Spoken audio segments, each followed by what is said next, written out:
Yesu apewe sifa. Yesu makofi ya kutosha. Ongeza makofi mengine ya kutosha. Haleluya.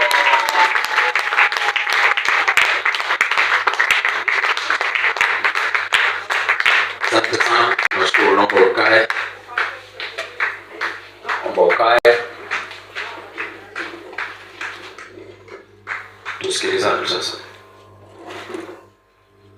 Siku ya pili ya semina yetu ya maombi. Semina ambayo inaambatana na maombi. Tunahusika na somo linalosema kuvunja madhabahu. Hebu sema madhabahu. Sema madhabahu. Sema tena madhabahu kwa sauti yako. Sema tena madhabahu kwa sauti yako. Nimeeleza juu ya madhabahu ni nini. Kwa wageni na wakaribisha. Kuna ule mwanangu ametoka Uhuru. Punga mkono. Karibu sana.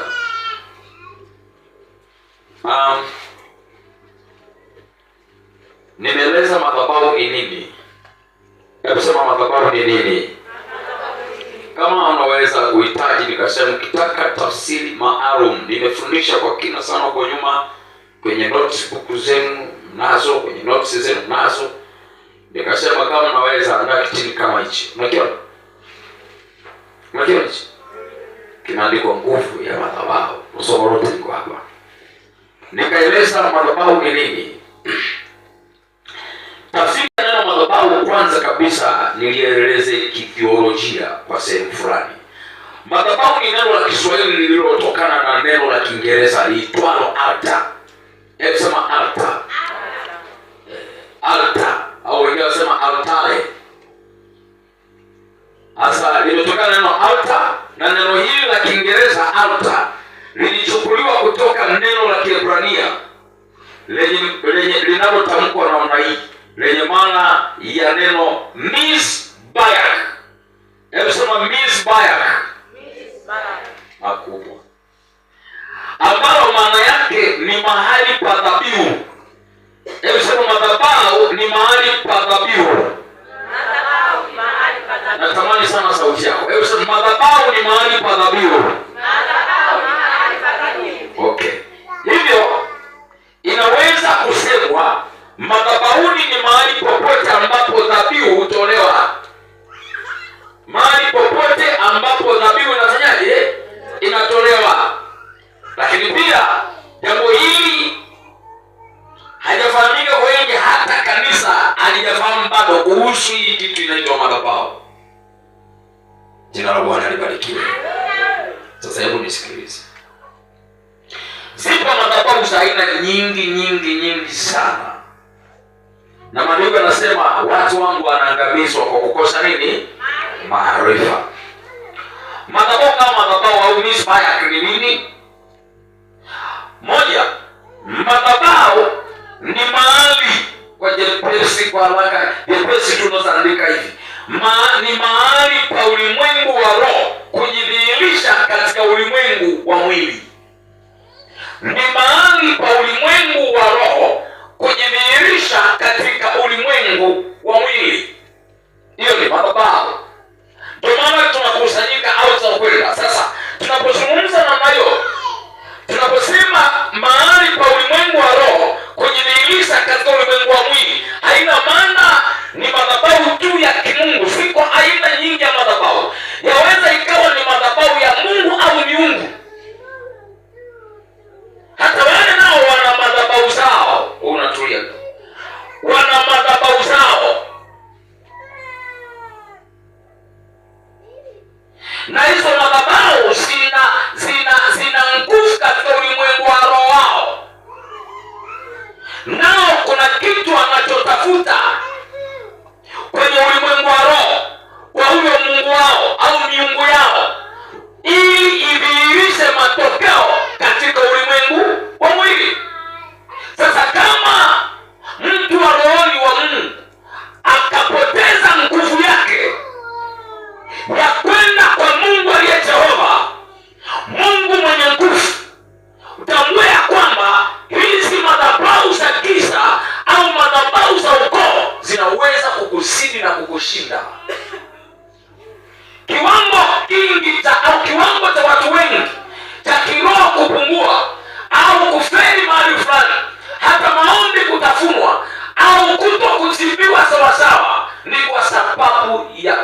linaitwa ulimwengu wa roho. Sasa hiyo tutakuja kufundishana siku nyingine kwenye somo linaitwa ujue ulimwengu wa roho. Halo? Tuko pamoja? Tuko pamoja? Na ndio maana nilianza na kitabu kile cha Wafalme wa kwanza sura 18. Wafalme wa kwanza sura 18 mstari wa 30 ndio nilianzia pale jana. Madhabahuni ni mahali pa madhihirisho, yaani ni mahali ambapo ulimwengu wa roho au ulimwengu wa rohoni usioonekana unajidhihirisha kwa walio katika ulimwengu wa mwili. Kwa hiyo tunatamani madhabahu za Mungu aliye hai ziachie mwaka 2025 na kuendelea, ziachie madhihirisho yanayoonekana, ile nguvu ya uamsho ianze kutembea, nguvu ya kimadhabahu ianze kutembea, uwezo wa Mungu aliye juu uanze kuonekana. Uliye upande wangu upige makofi kwa Bwana, lakini kama uko upande mwingine huwezi kunielewa. Wao wanapochochea madhabahu zao na sisi tunachochea madhabahu ya kwetu. Za kwao tutaangusha, ya Mungu tutainua juu. Haleluya. Na ndio maana jana nikamwambia Elia anasema akaijenga madhabahu ya Bwana iliyovunjika. Akaijenga madhabahu ya Bwana iliyovunjika. Na Mungu anataka katika familia na katika ukoo mtu mmoja atakayeinuka kuinua madhabahu ya Mungu katika familia, katika jina la Yesu. Kitabu cha Ezekieli sura ya 22 na mstari wa 30. Ezekieli sura ya 22 na mstari wa 30. Unaiona Biblia inazungumza pa, anasema kisha nikatafuta mtu miongoni mwao atakayelitengeneza boma, na pamoja anataka boma. Boma manake nyumba ya maombi. Nasema tena nyumba ya maombi. Lakini namwambia anasema atakayesimama mahali palipobomoka. Atakayesimama mahali palipobomoka. Kwa nini? Wewe uwe daraja la familia yako. Nasema uwe daraja la familia yako. Familia iliyomwacha Mungu, familia inayoabudu miungu mingine, familia inayopenda waganga. Mungu anataka mtu mmoja tu atakayekuwa mwakilishi wa kuwakilisha mbinguni, atakayekuwa msemaji wa mbinguni kwa ajili ya familia. Sema mimi hapa. Sema mimi hapa. Hiyo sauti ya kinyonge sana. Sema mimi hapa. Mimi hapa tumekuwa mnyonge hivyo kweli. Ndio huyo hapa. Mnyonge hivyo. Mungu anamwambia Gideon, anasema umebarikiwa ewe shujaa. Anamwambia ushujaa wangu uko wapi? Hali wa Midiani wanatutesa. Anamwambia hapana, ujijui una nguvu lakini ujijui kama una nguvu. Na wewe nataka nikwambie una nguvu lakini ujijui una nguvu. Wewe una nguvu. Niko hapa kukutia moyo. Niko hapa kwa ajili ya kuinua imani yako. Wewe una nguvu ya kuweza kuwashinda wa Midiani, ya kuweza kushinda hizo roho, ya kuweza kushinda na kuharibu kila utawala wa giza. Mungu anatafuta mtu mmoja. Kwa maana anasema kuvunja madhabahu ya ukoo. Kwenye ukoo kama kuna madhabahu, tumemwona Manase jana, sio? Manase katika utawala wake alianza kutawala akiwa na miaka 12, lakini akakaa kwenye utawala miaka 50 karibia na 2. Alipokaa katika ile miaka 52 akayafanya mabaya. Moja ya mabaya aliyofanya, akainua madhabahu ya Baali, yani ya shetani. Akainua katika utawala wake madhabahu, akaacha Mungu aliye hai aliyempa utawala, akamuinua Mungu mwingine, akainua madhabahu nyingine, akaleta madhihirisho mengine kwa Israeli. Mbingu zikakasirika. Zilipokasirika mambo yakaharibika. Wacha nikwambie, akiinuka hata mtu mmoja kwenye taifa au kwenye eneo akainua madhabahu nyingine ya kigeni,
nchi ya Tanzania, Mungu awe namba moja. Kila mtu amhofu Mungu aliye hai. Kila mtu amwabudu Mungu aliye hai. Kila mtu amwabudu Mungu aliye hai. Iwe kwa siri au kwa wazi, mtu ampe heshima Mungu wetu. Haleluya. Haleluya. Elia aliamua kumtetea Mungu. Unaona? Sasa hebu tuende kwanza kwenye Ezekiel tusome vizuri. Tusome Ezekiel. Kaa bibi, kaa chini. Ezekiel 22:30. Nami nikatafuta mtu miongoni mwao. Mungu anazungumza kwa kinywa cha nabii. Unajua kwa nini alikuwa anazungumza na kinywa cha nabii Ezekiel? Niruhusu stoki na Mungu niruhusu sipende kwenye maki. Mungu anazungumza na kinywa cha nabii Ezekiel wakiwa uhamishoni Babel.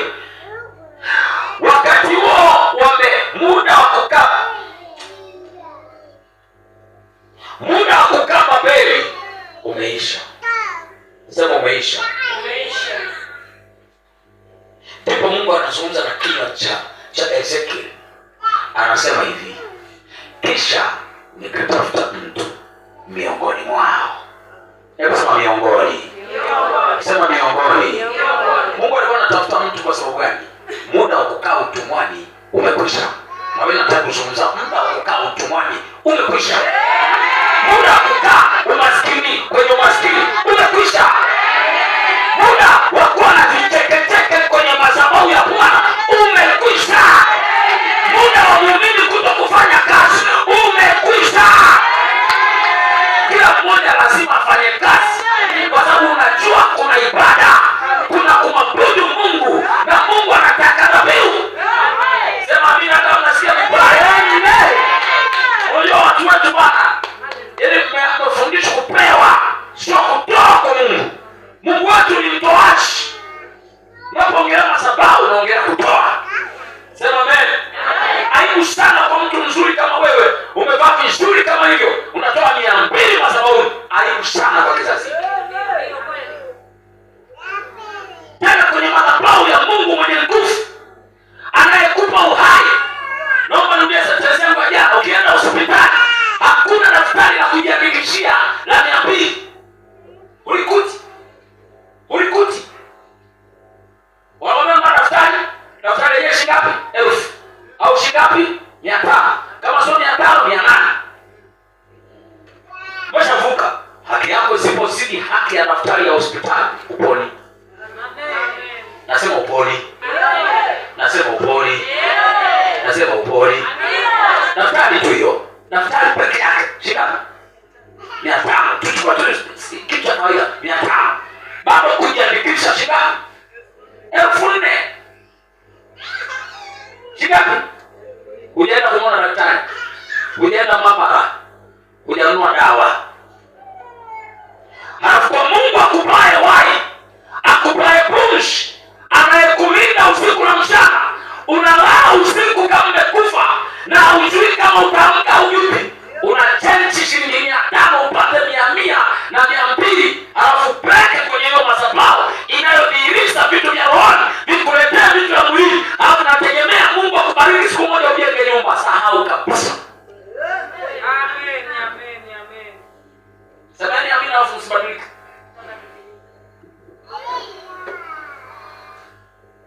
Mpeni Mungu thamani yake. Au nielewe, shusha sauti, weka makoromeo ya parachichi. Nimesema hivi, mpeni Mungu thamani yake. Amina. Na mashetani yaliyo madinga yamewapa akili za kulalamika. Ukiambia kutoa na sawa, wachungaji unapenda hela. Nani alikudanganya? Nani alikwambia unapeleka sadaka kwa mchungaji?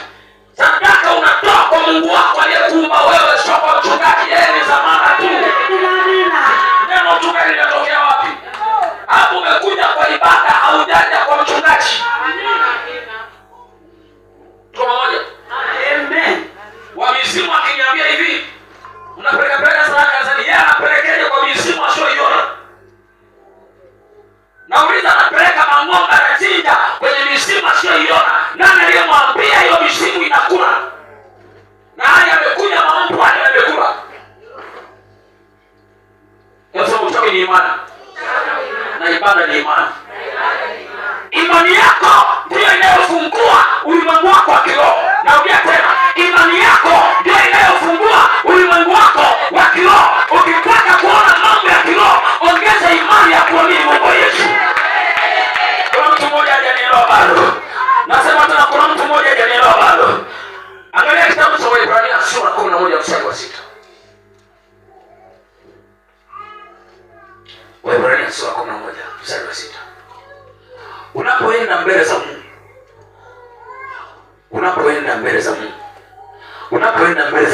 lazima uwe na imani juu ya Mungu wa madhabahu. Rudia tena, lazima uwe na imani juu ya Mungu wa madhabahu. Kama imani yako ni ndogo juu ya Mungu wa madhabahu, usitegemee matokeo makubwa. Utapokea sawasawa na wingi wa imani yako. Lakini pasipo imani haiwezekani kumpendeza. Kwa maana mtu amwendeaye Mungu lazima amini. Lazima amini. Sema sharti la kwanza, lazima aamini ya kwamba yeye yupo, sio mchungaji yupo, yeye yupo.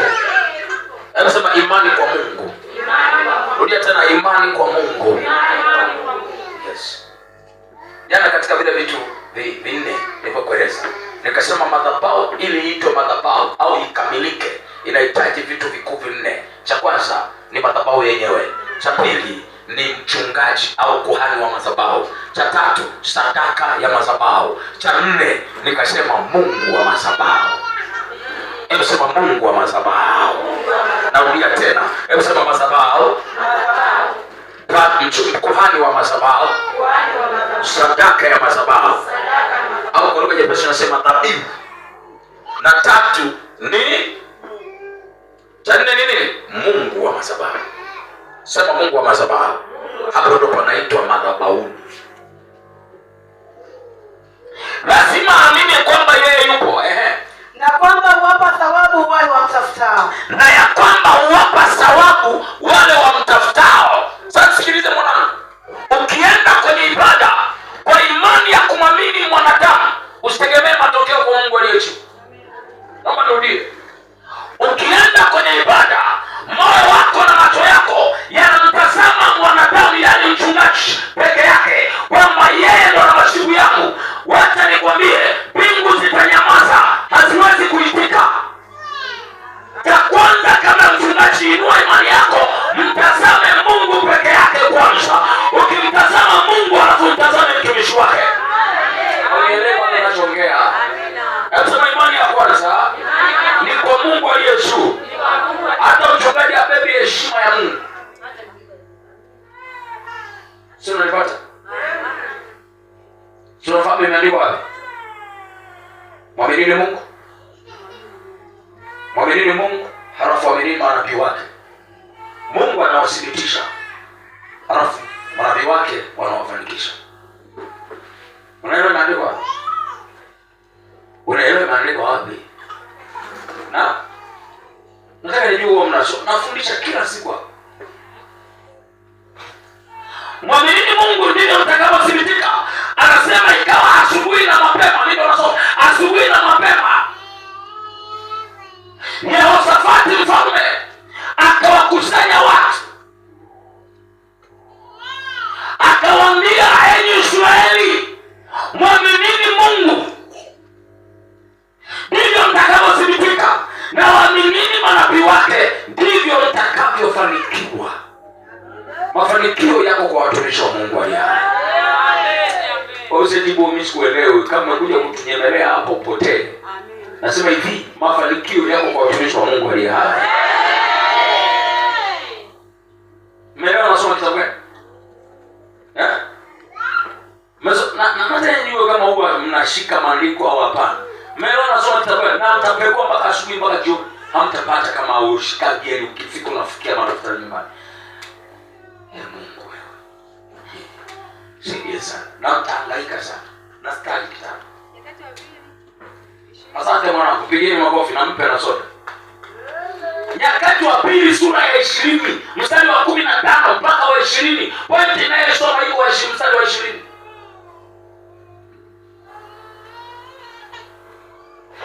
Biblia si yako. Biblia si yako. Wengi tunashika Biblia lakini hatushiki maneno yaliyo ndani. Mstari wa 20 anasema, "Waaminini Mungu ndivyo mtakavyothibitika. Waaminini manabii wake ndivyo mtakavyofanikiwa." Jina la Bwana libarikiwe. Sasa lile neno ambalo tumelisoma kutoka kitabu kile cha Ezekiel 22:30 linatupeleka kwenye mstari huu wa Wafalme wa Kwanza sura ya 18 na mstari wa 30, ambao unaona Elia anasema, "Kisha Elia akawaambia watu wote, nikaribieni mimi." Watu wote wakamkaribia, akaitengeneza madhabahu ya Bwana iliyovunjika. Elia akatoa mawe 12 kwa hesabu ya kabila za wana wa Yakobo. Hebu sema kwa hesabu. Sikilize kwa makini. Sikilize wanangu. Kwa nini Elia anatoa? Kuna kitu ambacho nataka kuwaletea pointi leo hapa. Elia anafika hatua anatoa mawe 12, naongelea madhabahu ya ukoo. Sasa hapa anapeleka madhabahu ya kabila. Wakati mwingine unashughulikia madhabahu ya ukoo na ukamaliza, lakini inapokutesa madhabahu ya kabila lenu ikawa tatizo. Mkoa hauendi, wilaya hiyo haiendi, haina maendeleo. Kwa nini? Hilo kabila lina madhabahu ya kafara. Asipoinuka mtu cha Mungu wa kuishughulikia hiyo madhabahu na kuinua madhabahu ya Mungu, na ukafanya the battle of gods, vita ya miungu, ukagombanisha miungu ikagombana, ukafanya vita ya kimiungu, ufanikiwe.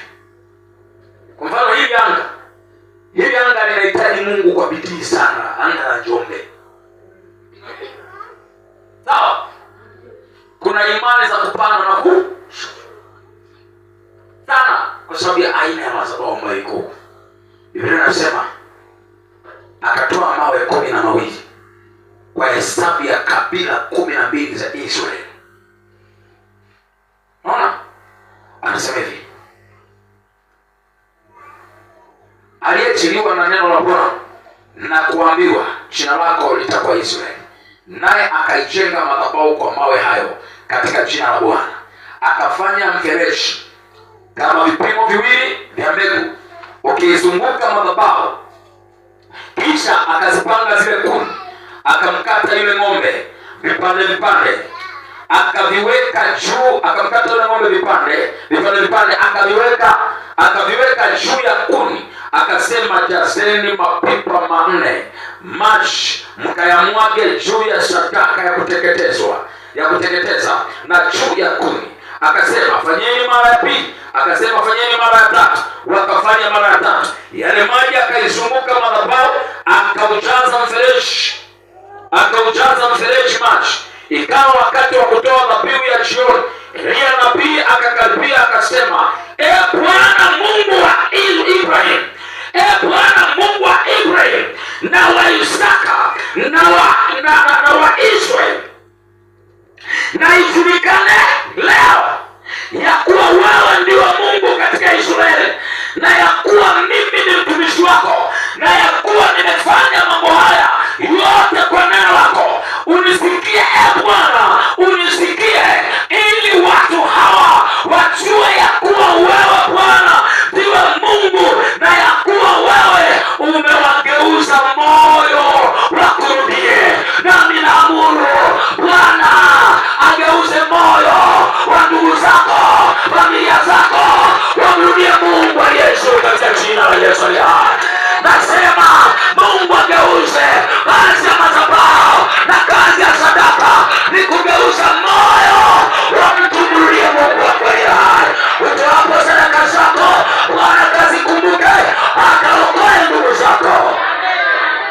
Sipende kujitolea sadaka kwa hesabu yako au binafsi. No, tolea na ndugu zako na kwa hesabu ya jamaa zako.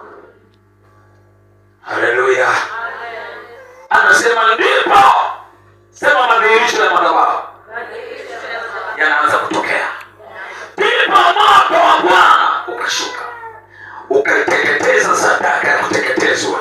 na kuni na mawe na mavumbi, ukayalamba yale maji yaliyokuwa katika mfereji. Na watu wote walipoona wakaanguka kifudifudi, wakasema, Bwana ndiye Mungu, Bwana ndiye Mungu. Wote ndio mkono anayesema, Bwana ndiye Mungu, Bwana ndiye Mungu, Bwana ndiye Mungu, Bwana ndiye Mungu. Hata leo natangaza, Yehova ndiye Mungu ndani ya kanisa hili.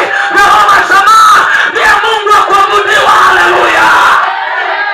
Sisikii sauti yako, sisikii sauti yako. Nasema Yehova ndiye Mungu wetu mahali hapa. Ataabudiwa miaka yote, ataabudiwa siku zote. Hata atakaporudi mara ya pili, tutamsujudia Mwokozi. Hatutampaka tone la machozi yetu wala damu yetu. Hatutamwinamia Shetani, tutamwinamia Mungu wetu aliye hai. Nasema nainua madhabahu ya Jehova katika jina la Yesu. Haleluya.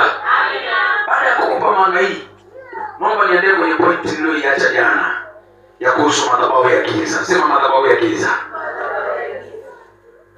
Mtoto utangulizi umeelewa?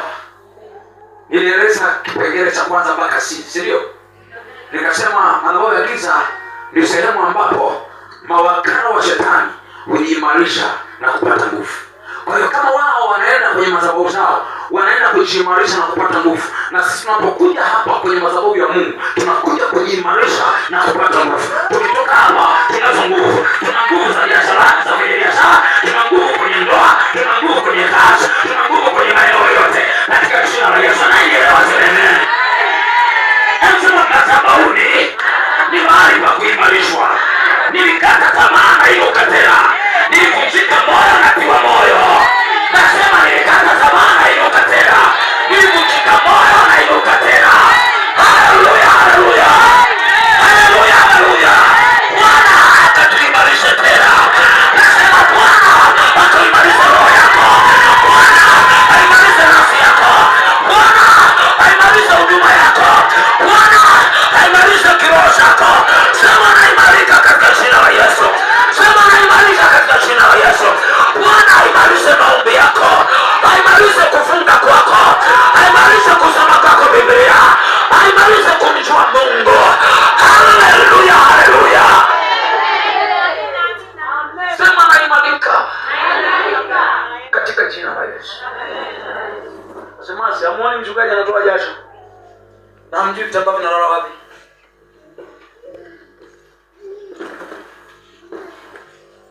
Haleluya. Andika kipengele B. Kipengele B. Madhabahu ya giza ni mahali ambapo Shetani au ujumbe wa Shetani. Sema ni mahali ambapo Shetani au ujumbe wa Shetani. Tulia.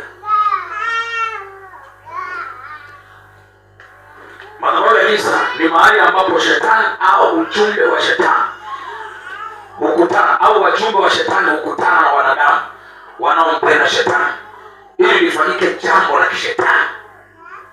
Mbona kwenye madhabahu za Shetani, nimekwambia kwa madhabahu ya giza ni mahali ambapo Shetani na wajumbe wa Shetani hukutana na wanadamu wanaompenda Shetani ili lifanyike jambo la kishetani.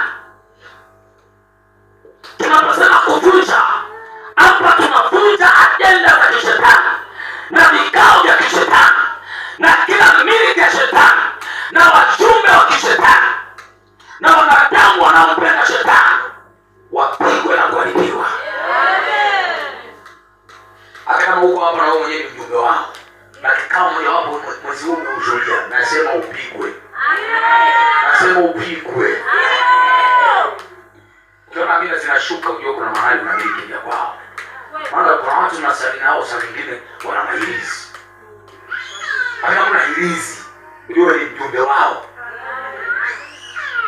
Wewe unamiliki vipisi vya dawa ya kutibia watoto degedege. Wewe na wewe ni mjumbe wa Shetani. Umesindika nyumba yako badala ya damu ya Yesu, na wewe ni mjumbe wa Shetani. Huwezi kuniitika amina. Wengine mnabana shanga kiunoni, na wewe ni mjumbe wa Shetani. Shanga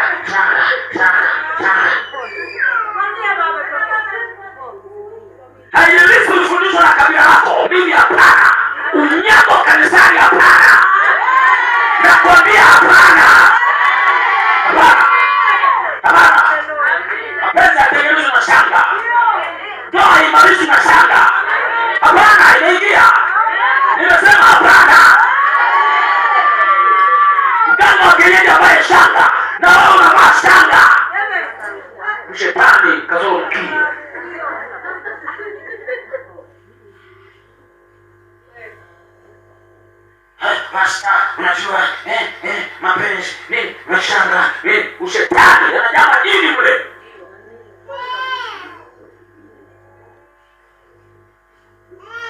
Kama wewe sio mjumbe wa shetani, sema amen kwa Yesu. Amen. Sasa wale wako nyamaza tena, ukinyamaza na kulipua. Amen.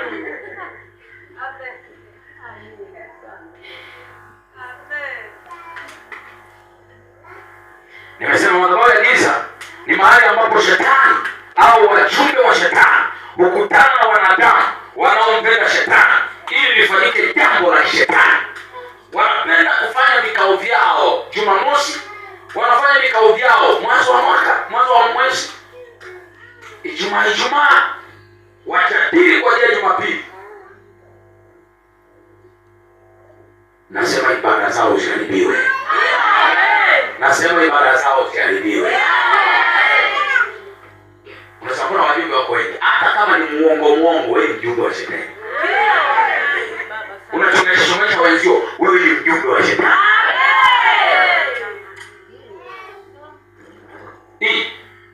Kipengele hii, madhabahu za giza ni mahali ambapo wakuu wa giza, wanadamu wanaotumika kipepo, majini, mizimu na kila mapepo hukaa kama kituo chao kikuu kabla ya kuwavamia wanadamu. Yaani kabla hawajafanya uvamizi, wanakaa vikao. Naomba niulie.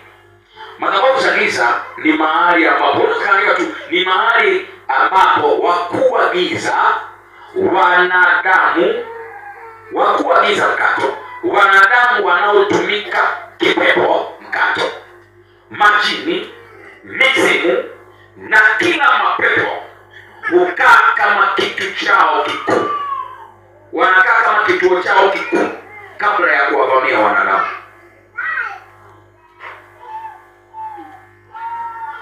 Sema madhabahu ya giza. Kumbuka nimezungumza madhabahu ni mahali pa madhihirisho ya ulimwengu wa roho kujidhihirisha katika ulimwengu wa mwili. Kwa hiyo ukiwa umeelewa maana hii, utanielewa ninachozungumza hapa. Kwa hiyo wanafanya ulimwengu wa roho ili wadhihirishe yale matokeo. Unaona watu wanalipuka mapepo, maana kuna kikao kilimjadili huyo mtu ili wamvamie. Na hii ishara inawezekana aliota ndoto. Akaota mara anaona nyoka, anaota anaogelea kwenye mto, anaota anapanda mti, aliota anakimbia anaanguka, au watu wanakimbiza. Wamefanya vikao, wanaitafuta nafsi yako. Na anayevamiwa kwa mtu, yaani kinachovamiwa kwa mwanadamu ni ulimwengu wake wa roho, au mtu wa roho anaitwa nafsi. Sema nafsi ndio inayovamiwa na mapepo. Halo? Roho ya ushoga ni roho pia, ambayo pia ina ajenda inayotokana na madhabahu ya giza. Wanajadili ili kuchafua kizazi cha wanadamu. Roho ya ulawiti ni pepo iliyoasisiwa au imejadiliwa kwenye kikao, halafu likatumwa pepo likafaye wanadamu, halafu lipende wanyama. Mwanadamu anaanza kupenda mnyama muoe. Mwanadamu anafanya vitu vya ajabu visivyofaa. Ile ni roho ya kipepo. Hello? Kipengele F. Madhabahu ya giza ni mahali ambapo shetani huabudiwa. Madhabahu ya giza ni mahali ambapo shetani huabudiwa. Shetani naye huabudiwa. Kumbuka, naomba nikuambie kwa lugha ya Kiyunani au Kigiriki neno kuabudu. Hebu sema kuabudu. Neno ibada au kuabudu kwa lugha ya Kiyunani linaitwa proskuneo. Proskuneo lina tafsiri na maana ya busu miguu ya mfalme. Neno hilo ibada, busu miguu ya nani? Ya mfalme. Na lenye maana inama mpaka ikianguke chini. Kwa shetani ugomvi mkubwa anachokitafuta na wanachogombana Mungu ni ibada. Shetani anatafuta ibada na Mungu anataka ibada. Ukitaka Mungu akupende, pende kwa ibada. Nasema mheshimu kwa ibada. Amka asubuhi, piga magoti. Tena ikiwezekana sujudu mpaka nchi. Mwambie Yesu, ninakuabudu. Umenipa pumzi asubuhi. Umeelewa? Wana wa giza waache hawaachi kumheshimu shetani wao. Na wewe nenda kwa heshima mbele za Bwana, nenda sujudu mbele za Bwana, mwambie Yesu. Nimeshangaa hapo tunaimba, tutaimba hosana haleluya, naangalia tu akafika kipengele, tutapiga magoti. Wao wakapiga magoti, wapokeaji wana ustaarabu, wakasema tutapiga magoti. Mhubiri mmoja hapo moyoni amejihubiria, anasema ninapiga rohoni. Hapana, tulitakiwa tupige kabisa. Tutasalimiana, sasa tutasalimiana, mkono hatoi na upendo. Shetani anasema nimewapiga goli. Sina mbinguni utakuwa mstaarabu hivyo. Maana mbinguni ni kusifu na kuabudu, hakuna neno hivi. Watakaposema tunainamia, unakuta maua yanaenda wa na unabidi uende wa, si utabaki unashangaa maua ya wapi yanaye yanasujudia haya, si utabaki unashangaa watakutimua uende kwa shetani. Mambo zako duniani ni zoezi, tunaabudu kama zoezi. Haleluya. Leo sifa zilichangamka kwa kweli kuliko jana. Yesu makofi ya kutosha.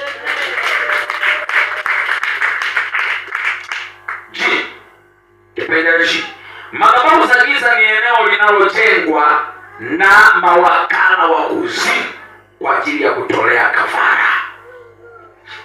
Madhabahu za giza ni eneo linalotengwa na mawakala wa kuzimu kwa ajili ya kutolea kafara za kipepo au kufanyia kafara za kipepo. Kimaliza kuandika, tatoa matamko tutaomba. Madhabahu za giza ni eneo linalotengwa na mawakala wa kuzimu kwa ajili ya kutolea kafara za kipepo au kufanyia kafara za kipepo. Tusome Zaburi ya 106 na mstari wa 37.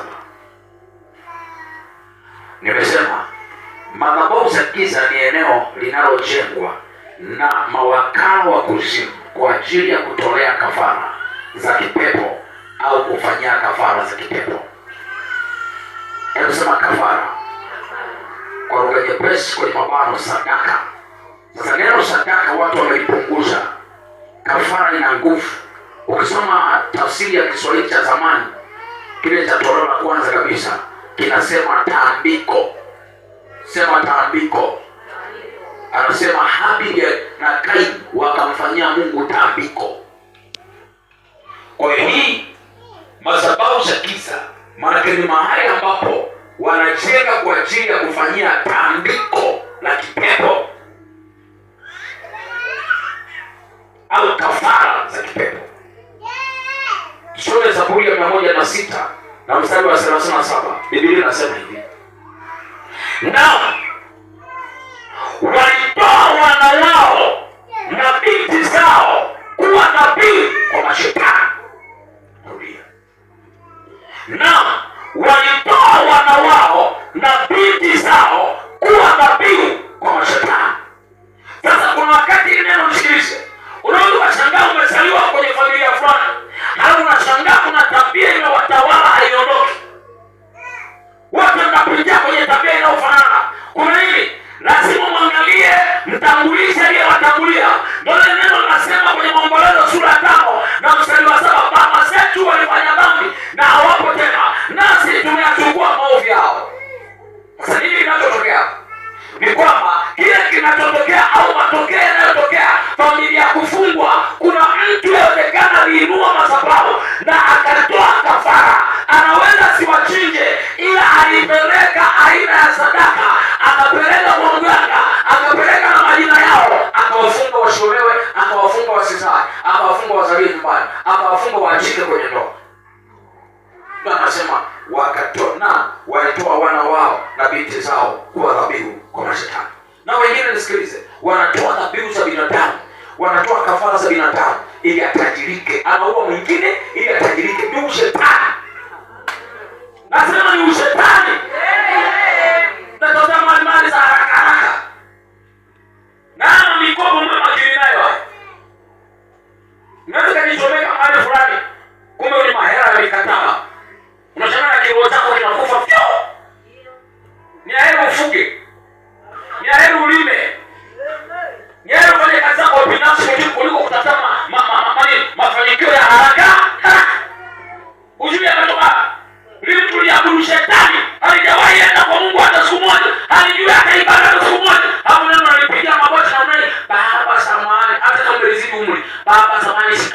nilikuwa naomba uniazime milioni 1. Anakuambia hivi sasa, sikiliza, mkopo wangu mimi 100,000, riba yake ni shilingi 20. Na ndani ya siku 30 wewe umemaliza. Halafu marejesho yake kila siku saa 7 lazima urudishe. Mpaka siku ibada unataka kupeleka. Ukienda kwa unapeleka. Na masharti ya mikopo mingine hawataki kukalia binti, unataka unakalia chini kwenye matubai. Mwabudu kwanza. Hizi tandandaza ndio zitawaua. Shida ni uvivu. Ardhi ipo. Tanzania ina ardhi ya kutosha, ni uvivu. Vivu. Unaweza kujitengenezea mtaji kwanza ukateseka kwa muda mfupi. Kwani inasemaje? Kanuni ya kawaida za mtaji wa maskini ni nguvu. Inasema ni mkopo wake. Wewe umepata wapi hiyo sentence? Nafundisha waumini wangu mbadilike.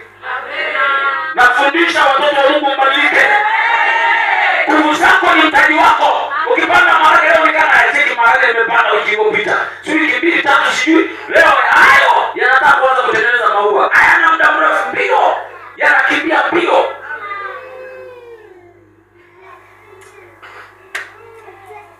Mwambie zako. Umekaa. Mvua inanyesha kwenye fungio unaota moto.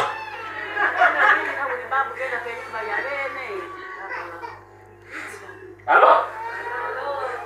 Yaani unaota moto asubuhi mpaka unasema mvua inanyesha, mvua inanyesha. Mvua inanyesha, wezi wako kupalilia. Mvua inanyesha, mvua inanyesha. Wanatafuta mabishi, mimi siongea na wewe. Wanatafuta mabishi, bali pepe anao walime vinini vya viazi. Walimepo kidogo wapande. Haya viazi vyenyewe kumabishana. Mimi nilijaribisha kule chini kule mpaka masaa kule chini. Kule mlikopanda la shule. Kule ambako nilipanda mwishoni pale. Vile vitu vinani vikapu vile mlivikuta shule vile. Mkao na Paulo na Biblia nikamwambia unaona hivi nilipanda. Nimeshatoa viazi 6. Nikala na chai. Tamu. Sianunu. Vyangu. Wewe rahat. Yumi amkeni. Unaweza kufungua viazi 10 20 ukauza fungu 500, umepata hela ya sadaka. Hivi mvua inanyesha unashindwa kupanda hata njegere. Umekataa kupanda maua, utakula maua. Sasa nisikilizeni katika jina la Yesu. Sio muda mrefu kati ya mwezi wa 5 baada ya Pasaka natangaza semina ya ujasiriamali hapa kanisani. Nitawafundisha kilimo cha kwenye mifugo, cha kwenye mifuko. Kilimo cha uwe umepanga nyumba, uwe unaishi kwako. Mbona una uwezo wa kulima na ikapatikana na ukapunguza kwenda sokoni. Mivivu hawezi kujibu.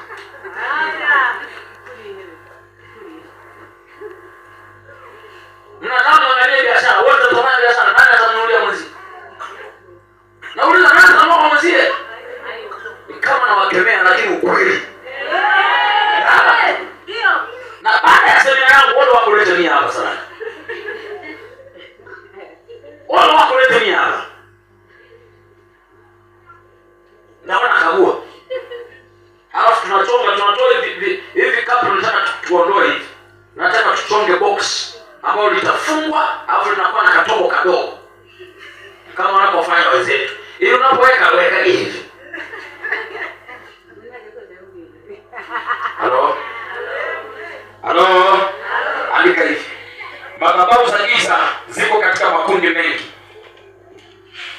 Madhabahu za giza ziko katika makundi mengi. Nataka tuone baadhi ya makundi machache. Alafu tutaupa. Imeingia Amen. Kuna watu wenye akili humu kanisani. Wengine wanaamua kwenda polini kumwoa uyoga ambao wala haununuliwi. Ni Mungu kaotesha. Ameozesha tu majani akaota yakajiozea huko polini yakaota mauyoga. Mauyoga hela umekaa kati. Nasubiri mmeo ngwaride hema. Wewe matumizi. Wewe mwenyewe ni matumizi.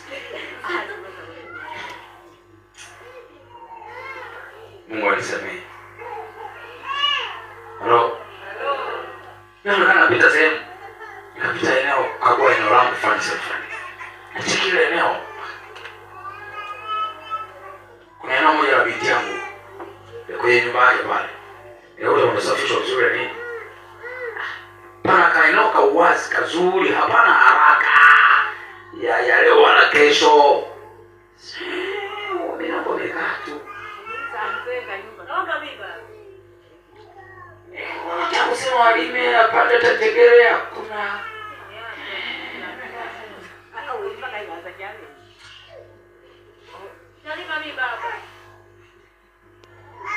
ndio kwa kulima tu. Bwana Yesu asifiwe sana. Amen. Anasema madhabahu za giza ziko katika makundi. Kundi la kwanza, madhabahu za giza za jamii.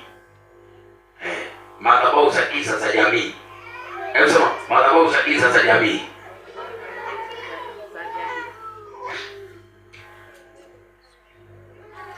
Jamani baba mchungaji, tulishinda kanisani kwa sababu tulikuwa na tukio la kijamii. Nauliza swali langu, siku hiyo ya ibada mlipokuwa mnafanya hilo tukio la kijamii, sadaka mlipeleka wapi na kwa nani? Mungu aliyeabudiwa hiyo siku ni yupi? Ni mwenyekiti wa kikundi? Tulikuwa na tukio la kijamii, mlishindwa kuweka ratiba. Napenda sana ndugu zangu Waislamu, Muislamu haitalishi kuwa kumesherehesha kumenoka kiasi gani. Ikifika saa ya kuswali anakukimbia. Wakristo sisi, Mungu atusaidie, tunayumba, hatumjui Mungu vizuri. Yaani uko tayari usame hali saa ya ibada. Mahali fulani kana soma ripoti ya kanisa langu la kijijini, na wao wameleta ripoti Jumapili karibia 2 kwenye mwezi hawajasali, wanasema msiba. Nikauliza dini zote siku hiyo zilifunga ibada zikusali? Wanasema zilisali. Kwa nini nyinyi? Mazishi yanaanza saa 6. Kwa nini msiwahi mapema?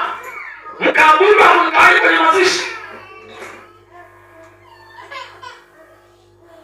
Nisikilize, hii naongea kwa ujasiri kabisa.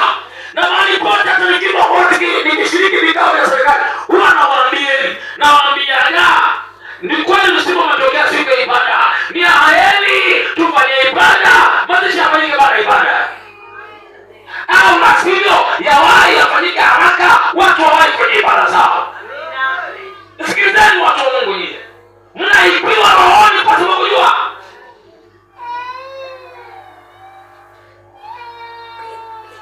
Tumepoa bila kujua.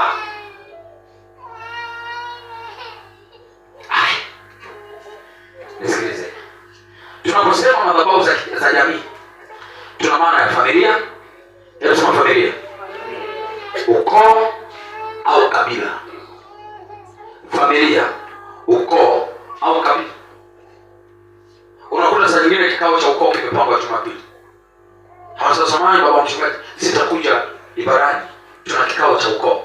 Alafu na mchungaji kwa huruma anakuambia safari njema mwanangu. Lakini wakati huo umeshakorofishana na Mungu rohoni.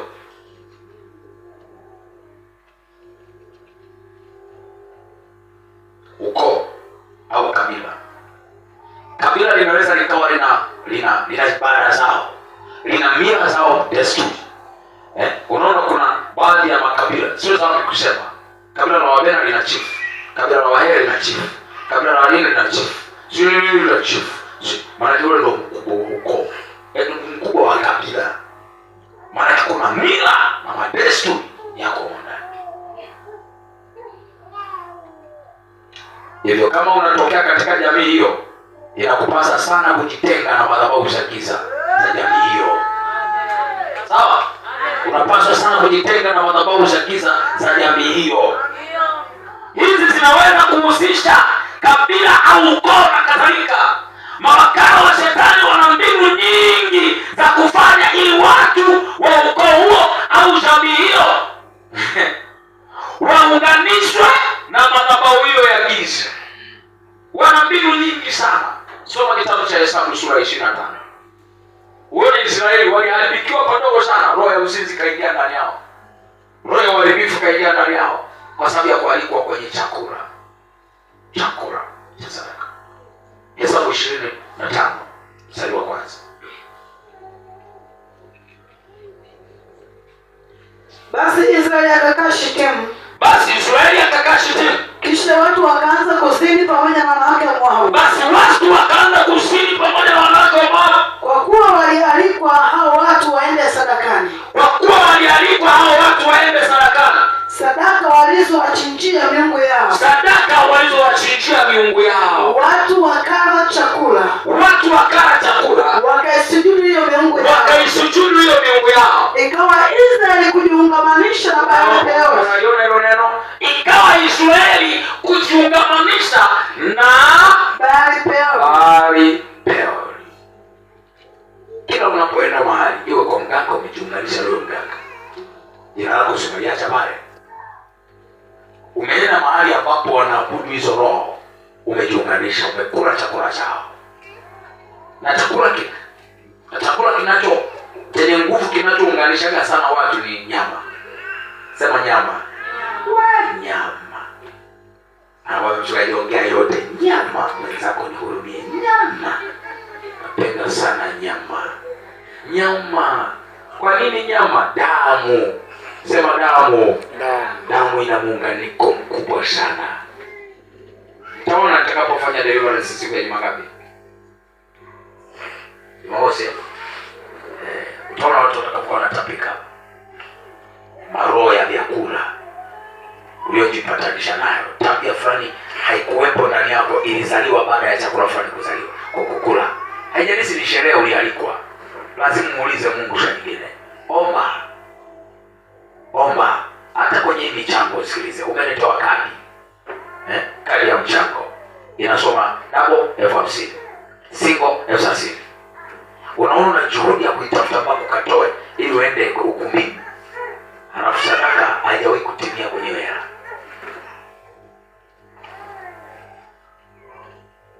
Mahali fulani niwahi kufundisha hivi.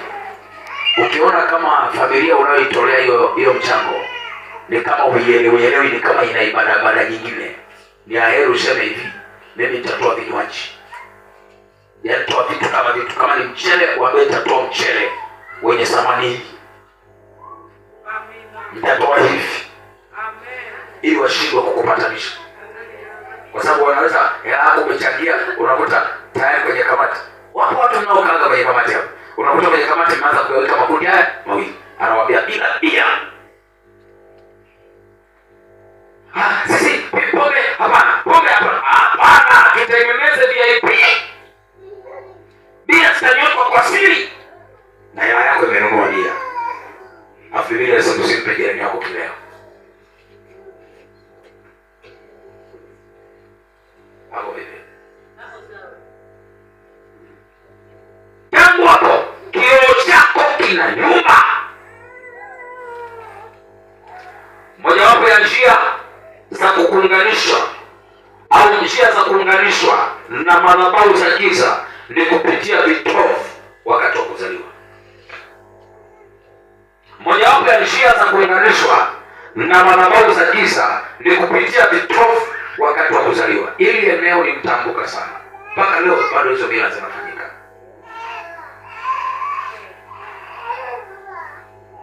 Kitabu cha Ezekiel sura 16 mstari wa 3 na 5 hadi 5. Ezekiel 16 mstari wa 3 hadi 5. Nasema hivi, mojawapo ya njia za kuunganishwa na madhabahu za giza ni kupitia vitovu wakati wa kuzaliwa. Biblia inasema hivi, asili yako na kuzaliwa kwako watoka katika nchi ya Kanaani. Mwamori alikuwa baba yako na mama yako alikuwa Mhiti.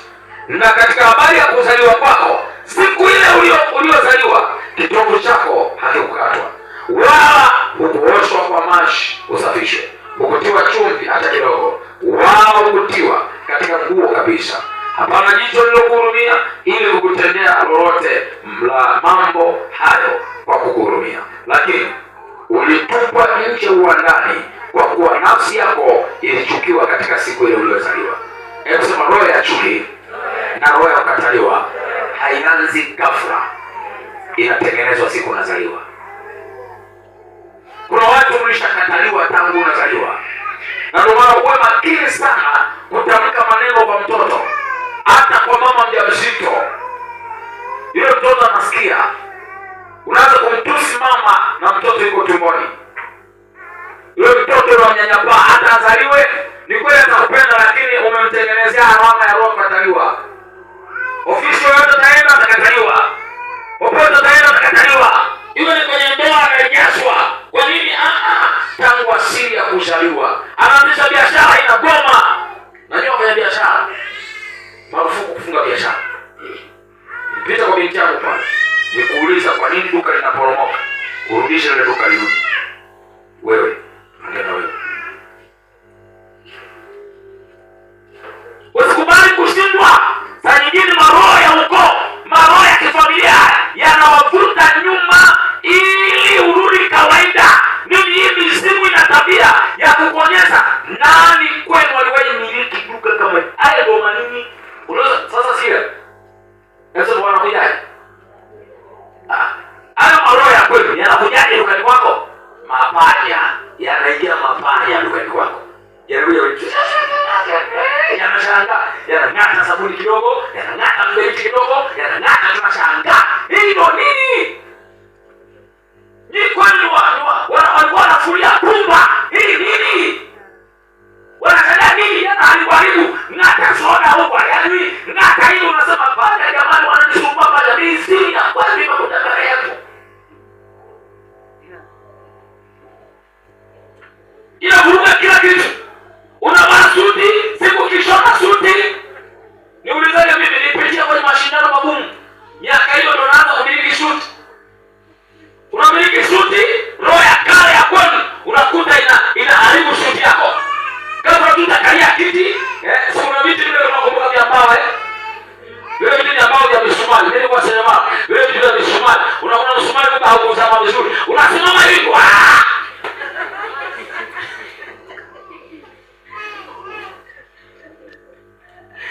Umeelewa? Ikishirikana kama sio msumari, panya wanatuma nyumbani kwako. Unashangaa umeweka vizuri kabisa kama hii, panya anaenda anachagua nguo ile ile. Nzuri ya zamani anachagua nzuri ile ile. Anang'ata pale pale pazuri.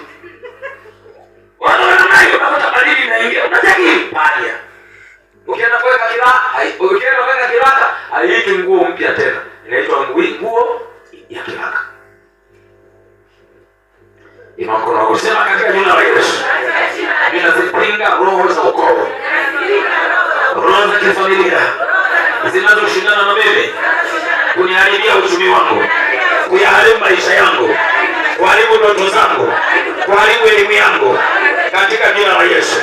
Baba, najitenga na kila ibada ya kimizimu, kila ibada ya kipepo iharibiwe. Madhabahu ya ukoo ivunjike kwa jina la Yesu, iharibiwe kwa jina la Yesu, pamoja na mshika madhabahu. Angalia kitabu cha Waamuzi sura 6.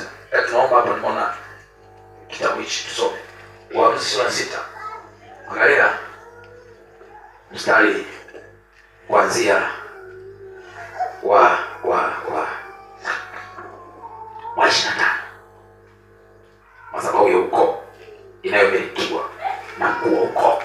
Madhabahu ya ukoo inayomilikiwa na mkuu wa ukoo. Andika, madhabahu ya ukoo inayomilikiwa na mkuu wa ukoo.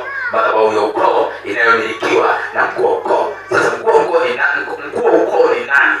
Mkuu wa ukoo anaweza kawa baba yako, mkuu wa ukoo anaweza kawa bibi yako, mkuu wa ukoo anaweza kawa babu yako, mkuu wa ukoo anaweza kawa shangazi yako, mkuu wa ukoo anaweza kawa inzo.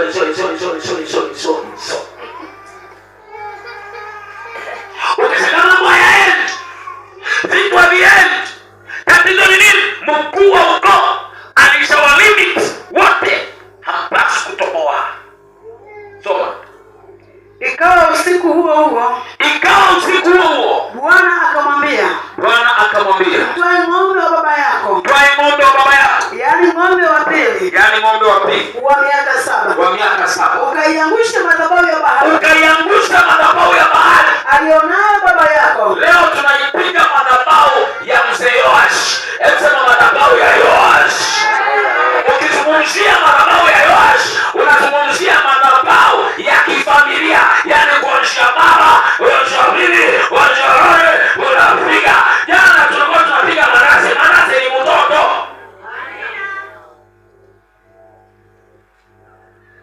Sema zipigwe. Zipigwe. Sauti ya wanyonge. Sema zipigwe. Zipigwe. Kwa jina la Yesu. Anasema ukaiangushe madhabahu alionayo nani?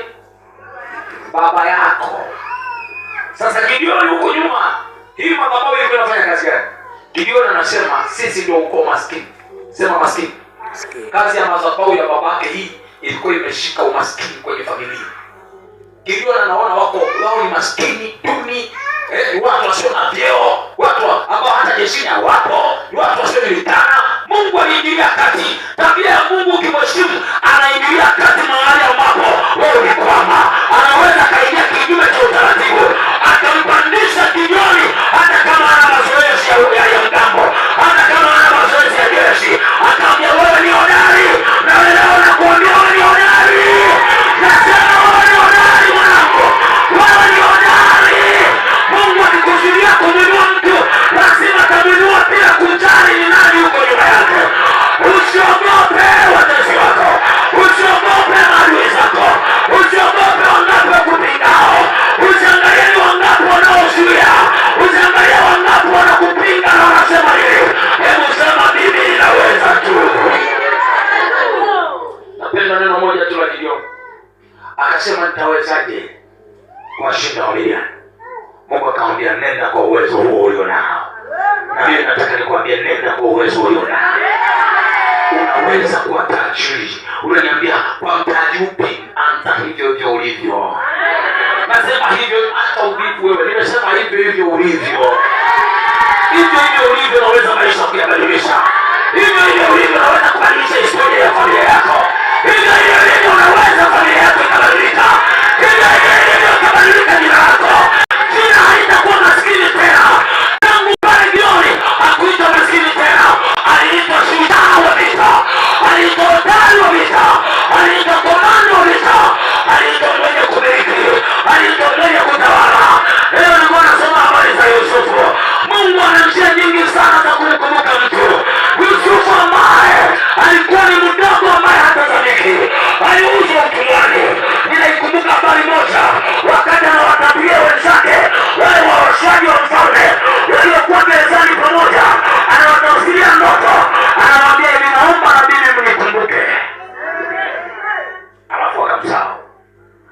Kuna jambo nikajifunza, usitafute watu wa kuinue, usitafute watu wa kusemehe, hata Mungu akusemehe. Usitafute watu wa kusemehe, hata Mungu akusemehe. Mungu alikuwa amenyamaza, akamwambia unikumbuke na mimi. Anasema unikumbuke na mimi. Alafu alipotoka akamsahau. Unaelewa anachosema? Akasema hivi, akasema jamani, mnikumbuke na mimi, mnisemeepo. Unapotoka ukifika kwa mfalme, na mimi unikumbuke, maana utatoka ndani ya siku 3.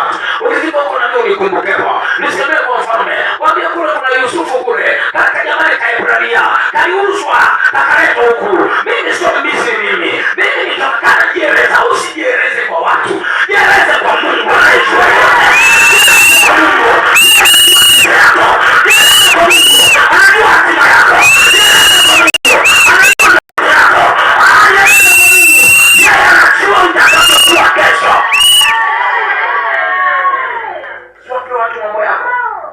Usiwape watu mambo yako. Mpe Mungu habari zako.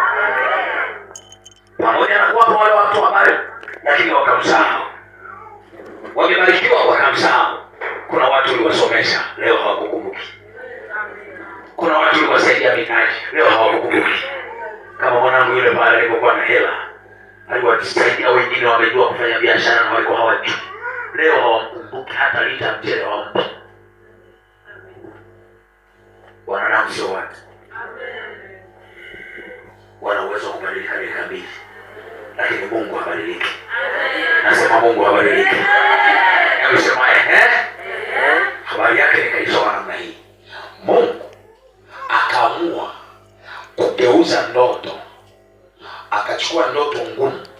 akampelekea mfalme mwenyewe. Yaani badala waende mawakala wakamtambulishe kwa mama Samia wangu, wamtambulishe mama, kuna mtete yuko mahali. Mungu akaamua akapeleka. Unajua, sikiliza, usichoamini. Unaweza kushangaa siku nimekaa na mamangu Samia pale nazunguka kwenye kiti. Hapo mimi nakwambia mimi sio leo. Uwezo kaliwa. Lakini nani kanipromote kunifikisha hapo? Sitaji mtu. Nataka mbingu zikanipromote. Nataka mbingu zikanipromote. Nataka mbingu zikanipromote. Na mimi naombea tu miaka mingi zaidi. Na naomba sitoke utawala huu mpaka nimefikia hapo Ikulu na mimi. Kabla tujafika mbinguni nifike Ikulu ya Tanzania. Nafikiri kwa mliji. Siku yaani nitapiga selfie hapo na unaona. Hautaamini.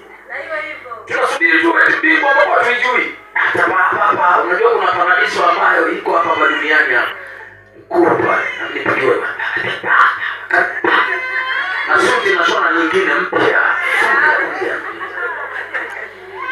Unapoitwa Ikulu sana na alafu na perfume na tafuta kali ambayo haiwezi kuondoka haraka. Sio nuka na majasho. Hapo natafuta na kujipepelea kale kujipepelea unakajua kujipepelea kale. Ndio ukikaa na hiyo unapiga nini namna hii afanye. Bila sema yeye ndiye ainuaye wanyonge na kuwakatisha malipo makuu. Sio tu nitamke, lazima iwe kwangu na kwako katika jina. Mungu atakukatisha malipo makuu. Mungu akageuza historia ya Yusufu. Akaichukua ndoto ngumu akaipeleka kwa mfalme. Alipoipeleka kwa mfalme, wale waliogoma kumtambulisha ililazimika wamtambulishe. Alipoita ile ndoto, mfalme akafadhaika. Alipofadhaika aelewe tafsiri. Akaita waganga wakashindwa tafsiri. Akaitwa wenye wasomi wakashindwa tafsiri. Akaitwa ndio mwoshaji mmoja. Akasema, baba mfalme, uishi milele. Akasema, kuna nini? Akasema, nilikuwa nimesahau. Nilipokuwa gerezani, habari ya kutoka kwangu. Kuna mtu alitabiri habari ya kutoka kwangu mimi. Niliota ndoto, akanitafsiria ile ndoto. Na baada ya siku tatu, ile ndoto ikatimia. Mfalme, hata huyo mtu ni nani? Hata Yusufu, Mwebrania yule, yuko kule ndani kule. Yule jamani kitoka kwenye ndoto. Akasema haraka sana, akatuma madefender mwambie nyoe haraka avae, abadilishe toa mavazi ya gereza, vae suti ya kuingilia Ikulu. Jamaa kanafika na kunyongwa. Tapu wako ndinga. Amefika huko ndinga metapo. Asa Yusufu shomba nimekuita hapa kwa makusudi. Nimeota ndoto. Halafu nimeisahau na hiyo ndoto. Yaani nimeota halafu nimesahau. Akaambia mfalme, Mungu ndiye anayetafsiri ndoto. Akatulia. Akaambia nisikilize. Ndoto zako zote mbili ulizoziota zinatafsiri aina moja. Uliota ndoto ya ng'ombe waliokona na ng'ombe wanono. Kwa ng'ombe waliokona ni miaka 7 ya njaa. Ng'ombe walionenepa ni miaka ya neema. Halafu masuke ya ngano yaliyostawi ni miaka ya neema 7. Halafu masuke yaliyoharibika ni miaka ya njaa. Sasa fadhili, sikiliza, nakupa neno la hekima. Miaka 7 ya neema, jikusanyie chakula, tafuta mtu mwenye hekima, mtu mwenye akili, ambaye msomi wa mahesabu, msomi wa kilimo, msomi wa uchumi, msomi atakayesimamia bajeti ya bara la taifa, akusanye miaka 7 ya wakati wa neema. Halafu baada ya hapo, miaka itakapokuja ya njaa, basi hii akiba itaitunza taifa lako. Taifa halitaingia kwenye njaa. Mfalme akainama, akainuka, akageuka, akaangalia kulia na kushoto, akasema, tupata wapi mtu kama huyu aliye na roho ya Mungu ndani yake? Ni wewe.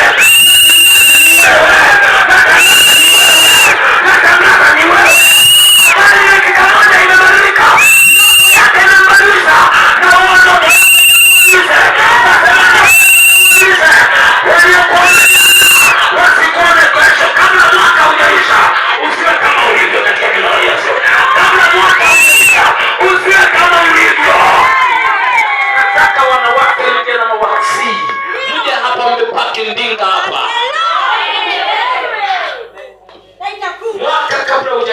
usiwe na aibu yako tena. Uwe umejenga nyumba yako hapa. Mungu akupe kiwanja katika jina la Yesu. Mungu akupe heshima katika jina la Yesu. Nimesoma story ile nikaona kufumba na kufungua, kumbe Mungu anaweza kubadilisha historia. Nini kinachochelewesha hata historia zetu zichelewe? Shida yake tunakata tamaa. Tunazidi kuomba mara kwa mara, Mungu anatukumbuka. Anahamisha ndoto anapeleka kwa wenye hela. Anahamisha ndoto anapeleka kwa matajiri. Anahamisha ndoto anapeleka kwa watu wenye vyeo. Ili watukumbuke. Hatutanyanyaswa kwa chini tena. Mungu atakukumbuka kabla atakustafu. Ndio. Haleluya. Usizike tu mama, mimi hivi, hamna cha hivi. Amen. Iko siku utafanya jambo ambalo wenzako wote wameshindwa kufanya. Hapo unashangaa wote wanakujua wewe. Ndio. Unajiuliza Mungu imekuwaje? Usiache kumpa Mungu heshima. Kumbuka Daudi na Yusufu ameshinda mambo mangapi? Ameshinda mambo mengi sana. Amen. Kuna vikwazo ameshinda. Amesingiziwa lakini ameshinda kusingiziwa. Ameuzwa na ndugu zake akatoka na ndoto, lakini akamwambia iko siku mtanikumbuka. Ameketi kwenye kiti cha ufalme. Biblia inasema njaa ikaingia ikaitana dunia, yaani mpaka kutuliko kulikuwa na njaa.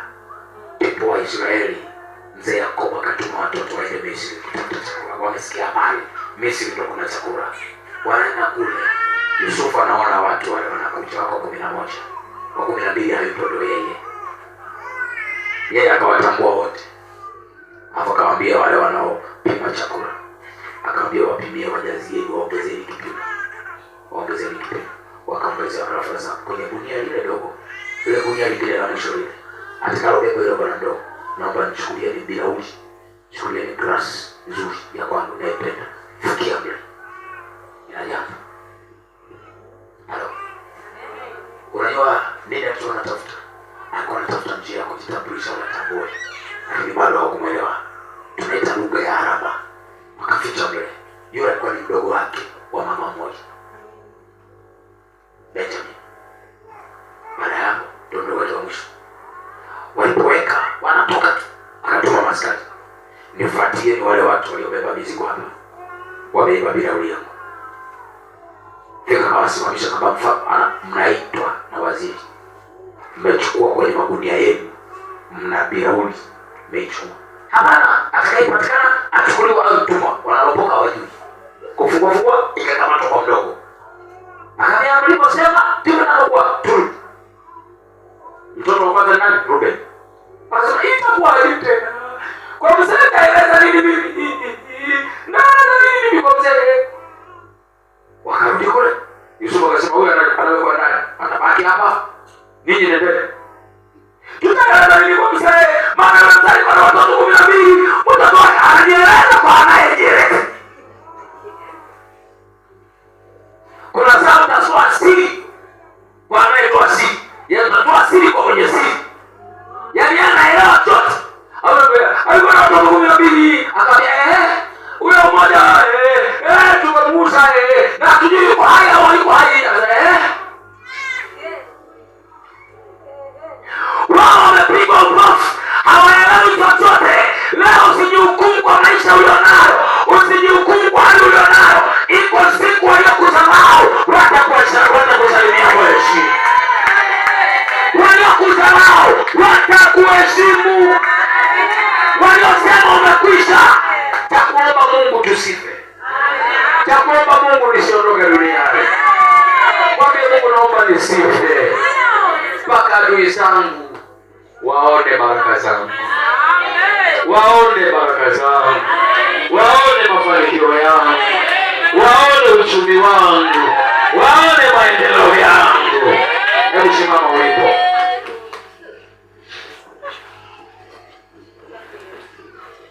Ina mikono yako juu.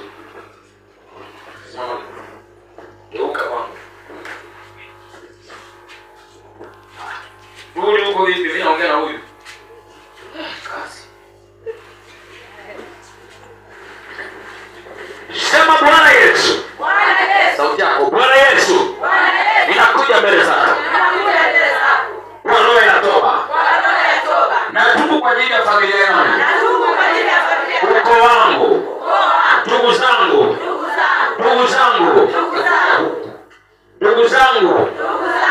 kama kuna mahali tulikutenda dhambi, naomba utusamehe. Samehe familia yangu, samehe ukoo wangu.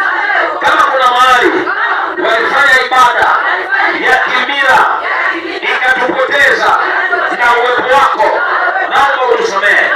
Roho ya ulevi ikaingia kwenye familia, roho ya zinaa ikaingia kwenye familia, roho ya uharibifu, roho ya ujambazi, roho ya kifafa, roho ya umaskini ikapenya kwenye familia.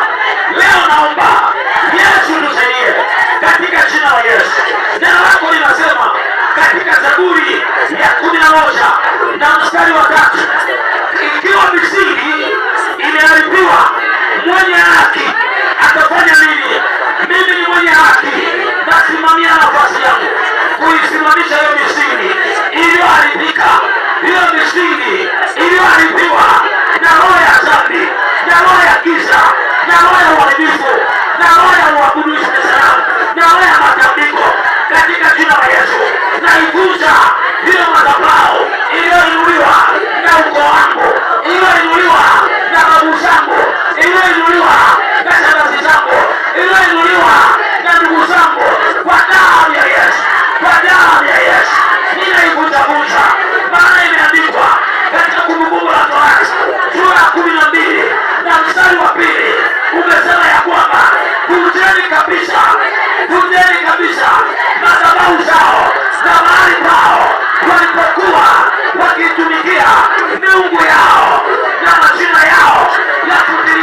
Ninakukomesha kwa jina la Yesu. Ninakukomesha kwa jina la Yesu. Ninakukomesha kwa jina la Yesu. Ninakukomesha kwa jina la Yesu.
Ongeza maombi.